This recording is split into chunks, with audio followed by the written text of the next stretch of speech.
Vous écoutez Europe 1, il est 8h17. Elle est ministre des Affaires européennes, c'est Marielle de Sarnez qui est tout de suite l'invitée de Fabien Amias pour l'interview politique d'Europe 1. Bonjour Marielle de Bonjour. Sarnez. Étiez-vous informé qu'une enquête préliminaire pour abus de confiance vous concernant était ouverte après la dénonciation du Front National qui a été rendue publique hier? Vous voulez dire concernant 19 parlementaires européens, je pense. Non, je ne m'étais pas informé. Je pense que les autres parlementaires non plus. Comme certaines affaires dites sensibles sont signalées aux gardes des Sceaux. Alors les principaux concernés ne sont pas au courant, ce qui permet aux enquêteurs de travailler tranquillement, mais les gardes des Sceaux sont par moments signalés. Le ministre de la Justice, François Bayrou, dont vous êtes une alliée politique, n'a pas été mis au courant lorsqu'il a pris ses fonctions. Il ne vous en avait pas parlé? Non, bien sûr que non. Donc vous n'étiez absolument pas au courant, vous avez découvert je l'ai appris par la presse par la ce qui a presse. été dit hier. Absolument. François Bayrou qui, on l'a entendu dans les journaux ce matin d'ailleurs, a été critiqué par des magistrats pour avoir retweeté votre communiqué hier annonçant votre plainte. C'est une forme de pression sur les magistrats, dit ce matin C'est pas mon communiqué. FO sur Europe 1. Il n'a pas retweeté ce communiqué. Il a retweeté le communiqué que j'ai fait disant que Oui, j'avais une c'est votre assistante. communiqué, Marielle de Disant, Sarnez. non, mais pas sur la plainte. Vous savez, c'est pas mal d'essayer d'être précis dans tout ce Alors c'est truc-là. dans ce communiqué qu'une plainte est annoncée. Dans ce communiqué, je disais la réalité du travail de mon assistante, comme d'ailleurs, je pense, l'ensemble de mes collègues députés européens. Mais est-ce qu'on peut aller plus loin? C'est-à-dire que moi, j'ai décidé effectivement de Non, porter simplement, au plainte nom de hier la matin. séparation des pouvoirs, vous trouvez normal que le ministre de la Justice Mais c'est pas le ministre. François Bayrou, c'est aussi un homme public, c'est aussi un homme mais il est politique, garde c'est des Sceaux aussi un aujourd'hui. citoyen. Et il a le droit de s'exprimer sur Twitter en tant que tel, comme citoyen et pas comme ministre. Donc les remarques et les critiques faites par certains magistrats ce matin vous semblent Il faut parfaitement toujours fondées. écouter les remarques et les critiques. C'est toujours très intéressant d'en tenir compte, mais en même temps, un homme public, c'est aussi quelqu'un qui a sa forme de liberté.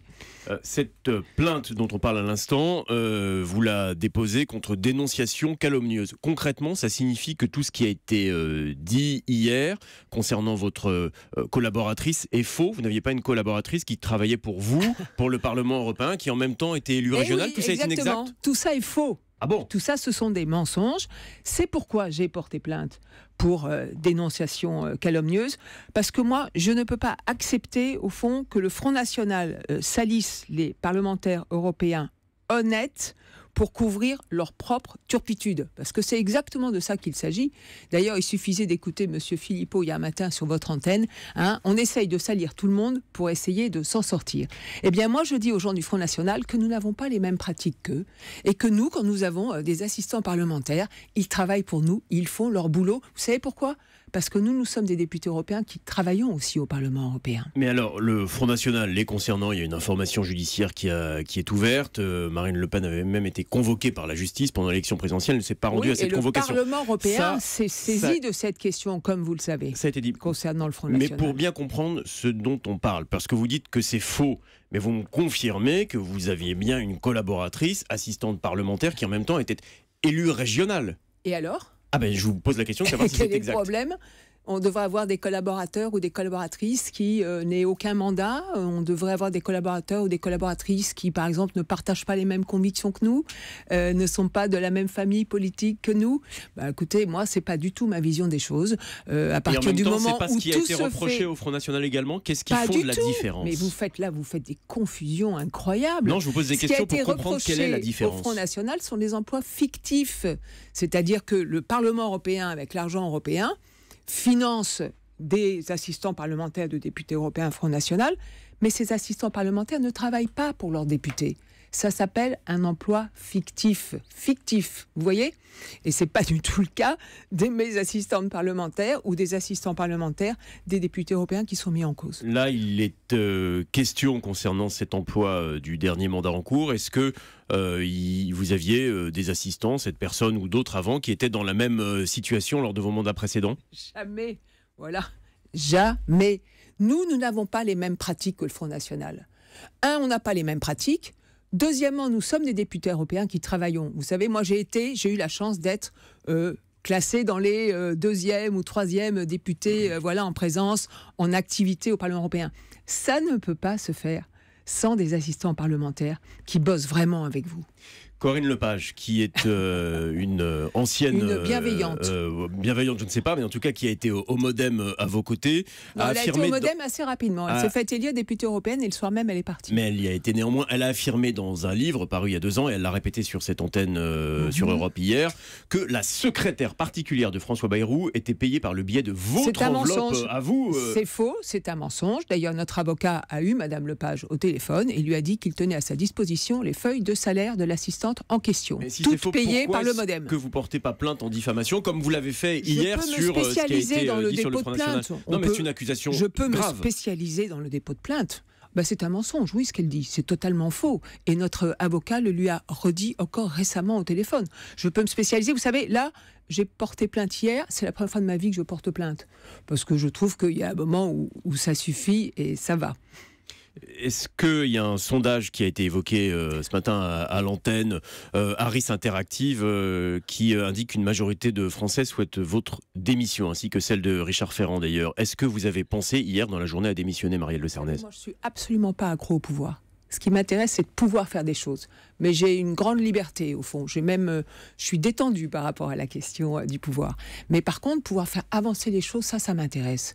Pouvoir défendre l'idée européenne, ça m'intéresse. Parce que je voudrais dire 2 mots sur les collègues qui sont mis en cause avec moi dans cette affaire, qui d'ailleurs portent plainte. Mais là, vous n'avez pas, vous n'avez pas répondu à ma question. Est-ce que oui ou non, vous avez songé à démissionner ? Vous posez les questions que vous avez envie de poser, moi je vous réponds comme j'ai envie de vous répondre. Elles peuvent appeler des réponses. Et en plus, là, sincèrement, c'est plus simple comme question. Je ne peux pas trouver mieux. Est-ce que vous avez, oui ou non, songé à démissionner ? Je vous ai répondu que j'étais absolument pas accro au pouvoir, mais j'ai pas envie de répondre à votre question parce que c'était pas du tout mon état d'esprit hier. Vous en avez parlé avec le président de la République, Emmanuel Macron ? Pas du tout. Pas du tout. Vous n'avez pas échangé à ce sujet ? Mais pas du tout. Vous voyez, je travaillais sur la question européenne, puisque ce matin, au Conseil des ministres, nous allons avancer sur la question de l'Europe, contrairement à ce que veut le Front National, parce que je voudrais juste finir là-dessus. Tous les collègues qui sont mis en cause, j'en connais de très très nombreux, ils étaient dans ma commission commerce international, des gens, des écolos, des gens de droite, des gens de gauche. Tous ces gens-là travaillent pour défendre les intérêts des Français en Europe. On a travaillé sur la défense des intérêts commerciaux, on a travaillé contre le dumping. Et dans cette commission où il y a Marine Le Pen, elle, on ne l'a jamais vue. Jamais un rapport, jamais une présence, jamais d'amendement. Et donc, vous voyez bien que le Front National a un rapport avec non seulement son activité au Parlement européen, mais en même temps avec l'idée même européenne, qui évidemment est à l'opposé de ce que je pense. On va parler de l'Europe évidemment, mais un mot sur la prestation hier soir aux 20h de France 2 d'Édouard Philippe, qui a confirmé, il ne s'est pas exprimé sur vous d'ailleurs, mais il a confirmé que Richard Ferrand restait au gouvernement, en même temps en admettant une exaspération, c'est son mot, des Français. C'est pas un peu le retour de la vieille politique que vous dénoncez tous, ça ? C'est-à-dire, on dit il y a un problème, et en même temps on ferme les yeux ? Écoutez, sur le cas dont vous parlez, Richard sur Richard Ferrand, je crois à la justice. C'est exactement la même chose.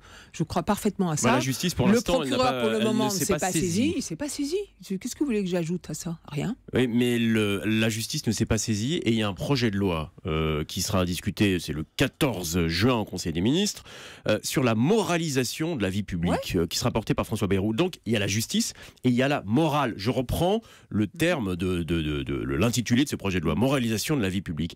Est-ce que, à vos yeux, le maintien de Richard Ferrand aujourd'hui au gouvernement, il ne s'agit pas de savoir s'il est légal, pas légal, etc., parce que pour l'instant rien d'illégal n'est reproché, mais est-ce qu'il est moral ? Bon, écoutez, d'abord, moi, le mot moral, il est dans la loi. Moi, je préfère l'appeler, au fond, c'est une loi pour moi plus de normalisation. C'est-à-dire qu'on va enfin se mettre aux normes de nos voisins européens en matière de vie publique. Moral. Écoutez, le Premier ministre l'a confirmé. Le Premier ministre l'a confirmé hier soir. Moi, j'ai rien d'autre à ajouter. J'ai pas du tout envie de passer cette émission à parler de personnes et d'ailleurs et de dossiers que je ne connais pas. Moi, ce que je sais, c'est que je crois en la justice. Le parquet n'a pas saisi. Je pense qu'il a ses raisons s'il ne saisit pas. On en parle aussi puisque la transparence et la morale ont été au cœur de la campagne d'Emmanuel Macron et ont été l'une des raisons qui a poussé François Bayrou, dont vous êtes proche politiquement, à rejoindre Emmanuel Macron. C'est évident qu'on a une vie publique à normaliser. C'est évident. On a des pratiques, je pense à la réserve parlementaire, je pense aux micro-partis, des tas de choses que nos pays voisins européens n'ont pas et qu'il faut changer chez nous. Vous êtes ministre des Affaires européennes, vous étiez en Allemagne hier. Au même moment, Donald Trump postait un tweet dont il a le secret. Nous avons un énorme déficit, énorme en majuscule, commercial avec l'Allemagne. C'est très mauvais pour les États-Unis. Ça va changé. Il y a quelques mois, Manuel Valls avait parlé de déclaration de guerre à l'Europe en évoquant les saillies du président américain. Déclaration de guerre, c'est un terme que vous reprendriez à votre compte? Moi, je préfère reprendre la phrase d'Angela Merkel, qui dit quelque chose que je trouve tout à fait intelligent et profond. Elle dit désormais il faut compter sur nos propres forces. C'est exactement ce qu'elle a déclaré. Je pense que c'est une phrase très importante parce que ça nous oblige, nous Européens, à aller de l'avant et à avancer sur nos propres forces. Ce matin, Vladimir Poutine parle dans le Figaro. Il dit ne s'attendre à rien de bon du président des États-Unis. C'est un nouvel allié pour l'Europe aujourd'hui, Vladimir Poutine?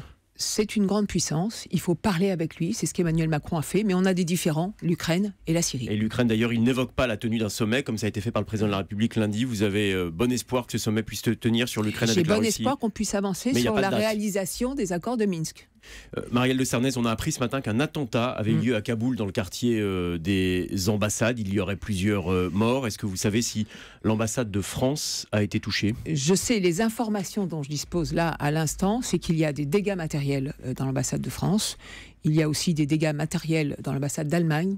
Et je n'ai pas d'autres renseignements pour le moment sur la question des personnes. Mais pas de victimes à votre connaissance dans l'ambassade de France? Mais je suis extrêmement prudente. Merci Marielle de Sarnez d'être venue ce matin sur Europe 1. Je regardais, parce que vous parliez de Twitter avec Fabien, le compte de François Bayrou a changé sa bio en fait. Il a enlevé la mention ministre d'État, garde des Sceaux, ministre de la Justice pour la remplacer par maire de la ville de Pau. C'est quoi? Il en a déjà marre ou c'est parce qu'il s'est rendu compte qu'il n'aurait pas dû retweeter votre communiqué hier? Je crois qu'il assume totalement d'avoir retweeté. François Bayrou, c'est un homme politique public. Voilà. Et peut-être qu'il a trouvé que ce que je disais était fondé et que c'était bien de le retweeter. Pourquoi enlever garde des Sceaux sur sa biographie? Je trouve ça plutôt sympathique. Vous écoutez, vous demanderez ça à son service de com. D'accord, bon, on fiera au service de com pour avoir des réponses. Merci beaucoup Marielle de Sarnez d'être venue ce matin sur Europe 1 et à demain matin Fabien. À demain Thomas.